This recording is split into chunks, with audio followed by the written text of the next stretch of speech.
If you're a fan of Linus Tech Tips, then you probably know that Linus Sebastian, the channel's namesake, is quite bullish on the Steam Deck. That means he thinks it's going to be a hit. So much so that on their latest podcast, The WAN Show, him and his co-host Luc Lafreniere,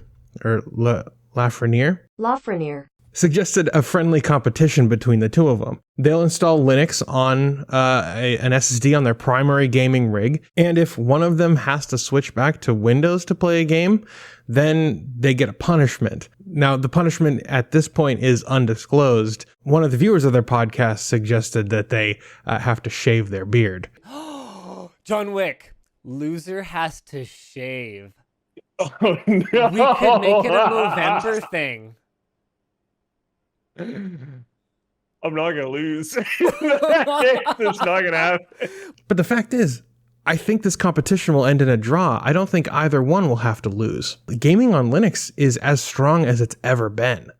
With the coming release of the Steam Deck, SteamOS 3 on the horizon, the availability of Easy Anti-Cheat and BattleEye on the platform, and the maturity of Valve's Proton, the state of Linux gaming leaves no room for anything but optimism. But let's break each of those down for a second and really consider what each of them mean for Linux as a whole and Linux adoption as the de facto standard for PC gaming going forward.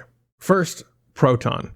Now, it's no secret that PC game developers target Windows, and often at the exclusion of other available platforms. Steam has supported Linux and macOS for years and years at this point, but usually Windows is the only platform that is supported. The reason is pretty simple. When you look at the market share, Windows really does make up the largest target demographic of PC gamers, with Linux and macOS users coming in at a distant second and third. Many years ago, Valve announced the Steam machines, Linux-powered PCs that were meant to compete with Windows gaming rigs.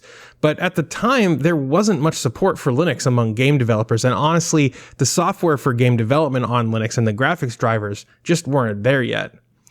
Flash forward a few more years and Valve announces Proton, a compatibility layer for Windows games on Linux. This meant that many of those Windows exclusive games would just work on Linux with no extra effort from the developer needed. It was by no means perfect though. There were, and there still are, some games that either don't work or have issues launching or gameplay issues or graphical issues, but we'll get to that.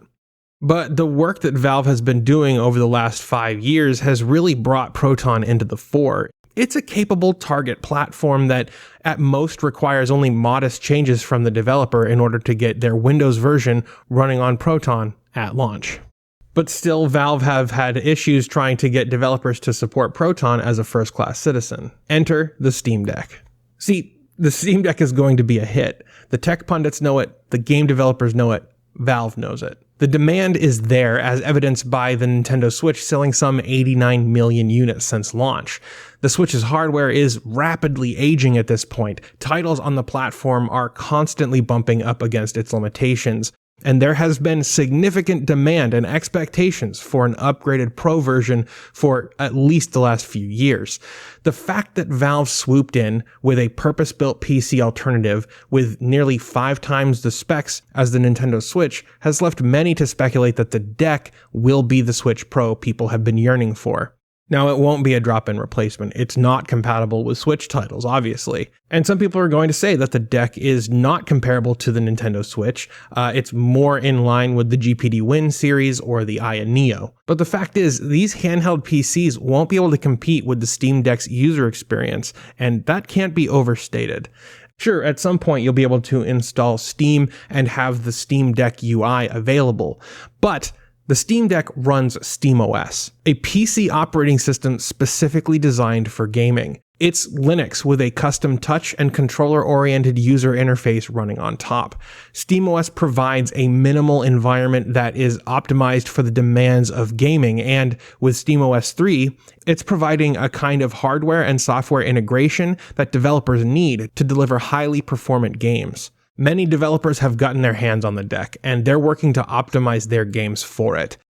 The buzz around the Steam Deck has been nearly universally positive, and most tech pundits believe it's a major leap forward, not just for portable gaming, but for PC gaming. And that buzz has created demand for deck-compatible and therefore Linux-compatible games. So much so that middleware vendors have listened, bringing Easy Anti-Cheat and BattleEye, proprietary anti-cheat software that thousands of games rely on, to not just Linux, but also Proton. And that's important. As I mentioned earlier, there are many games on Steam that don't work with Proton right now. A lot of that comes down to middleware like anti-cheat software. Consequently, most of the games that aren't Proton compatible are the most popular multiplayer games on Steam, and it seems like that's about to change. Why? Again, because the deck is creating demand, and Easy Anti-Cheat and BattleEye have already recognized that. So are the tech and gaming pundits. So are the enthusiasts. And I wouldn't be surprised to see Epic Game Store and GOG and others launch their own Steam Deck stores. And wouldn't it be awesome if Epic and GOG integrated Proton into their storefronts, collaborating with Valve to make Proton even better? And why shouldn't they? It's not only free and open source software. Microsoft has proven that they are not particularly trustworthy as platform holders. Microsoft is working tirelessly to close down Windows into a walled garden not unlike the iPhone that would not only exclude Valve, but also Epic, GOG, and others. It's in their interest to collaborate.